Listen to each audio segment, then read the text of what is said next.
एक समय की बात है। हिमालय के नीचे चांदपुर नाम का एक गांव था। उस गांव के लोग खेती और जंगल के फलों से अपने पेट भरते थे। उसी गांव में एक गरीब आदमी रहता था जिसका नाम था रहीम, और उसकी हालत बहुत ही ख़राब थी। उसके पास एक पुरानी घर थी जिसकी हालत बहुत ही ख़राब थी। रहीम की हालत इतनी ख़राब थी कि वो कभी कभी बिना खाना खाए ही पूरा दिन गुजार जाती। उसको 2 वक्त की खाना कभी कभी मिलता था। उसके पास था 2 पुराने कपड़े और मिट्टी की चूल्हा।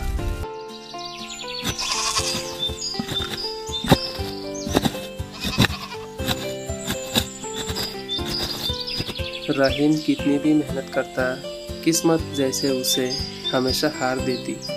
यही बात को रहीम बैठे बैठे चिंता कर रही थी, और उधर सूरज डूबने लगा और शाम होने लगी, और गांव के लोग खेतों में काम करके अपने घर लौट रहे थे।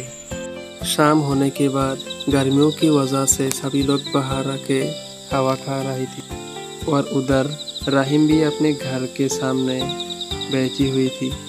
और तभी अचानक से आसमान काले पड़ गए और बिजली गरजने लगे जैसे कि कोई तूफान आने वाला है। पर उधर एक एस्टेरॉयड धरती पे आ रहे थे। पहले उमर देख के घबरा गया, और उधर सभी गांव वाले इस रोशनी को देखकर घबरा गया और सब डरने लगे।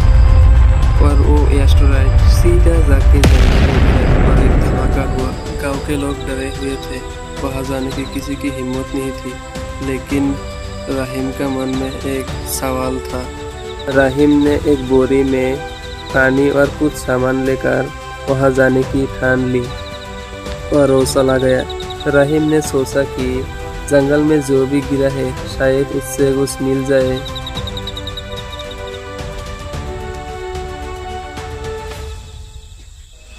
रहीम जब उल्कापिंड को देखा तो उसकी आंखें खुली की खुली रह गई, क्योंकि वो उल्कापिंड पूरा का पूरा सोने का था।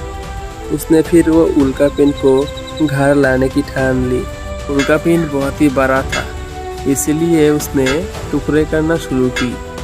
वो टुकड़े अपने बोरी में भरना शुरू की जो उसने आते वक्त लेकर आया था। फिर रहीम ने वो बोरी अपने कंधे में उठाया और घर ले आया। जब सब लोग सो रहे थे तब उसने वो सोना कहीं छुपा दी थी। उसी दिनों में रहीम अपने गांव का सबसे बड़ा आदमी बन गया। पहले उसे गरीब रहीम कहकर गांव वाले पुकारते थे, लेकिन अब उसे सेठ रहीम कहकर सलाम ठोकते हैं। रहीम को शुरू में याद था कि वो कभी भूखा सोता था, लेकिन पैसों ने उसको दिल को धीरे धीरे शक करने लगा। एक दिन 2 आदमी आए थे उससे मदद मांगने के लिए, लेकिन वो घमंड की वजह से वो 2 आदमी पे गुस्सा करने लगे। रहीम अब बातों बातों में गरीबों से गुस्सा करते थे। रहीम का घमंड इतना बढ़ गया था कि वो खुद को राजा समझने लगा। एक दिन रहीम अपने हवेली के सामने एक बड़ा तालाब बनाने की फैसला किया। इसके लिए उसने गांव वालों के खेत खरीदना शुरू की और धमकाने लगे, जो अल्लाह को मंजूर नहीं था। एक रात जब रहीम अपने छत पर महफिल लगा रहा था, तभी धरती हिल उठी। जिस जगह से उसने सोना का उल्कापिंड तोड़ा था वहाँ धरती खिसकने लगी, और अगले ही दिन रहीम का हवेली भूकंप से गिर गई और सोना धरती में समा गया। इस बात से रहीम बहुत ही दुखी थी और वहाँ से चला गया। रहीम फिर से उसी हालत में आ गया, फिर से गरीब, फिर से झोपड़ी में। आज भी चांदपुर के लोग कहते हैं, धन से बड़ा मान होता है और घमंड से बड़ा कोई रोग नहीं।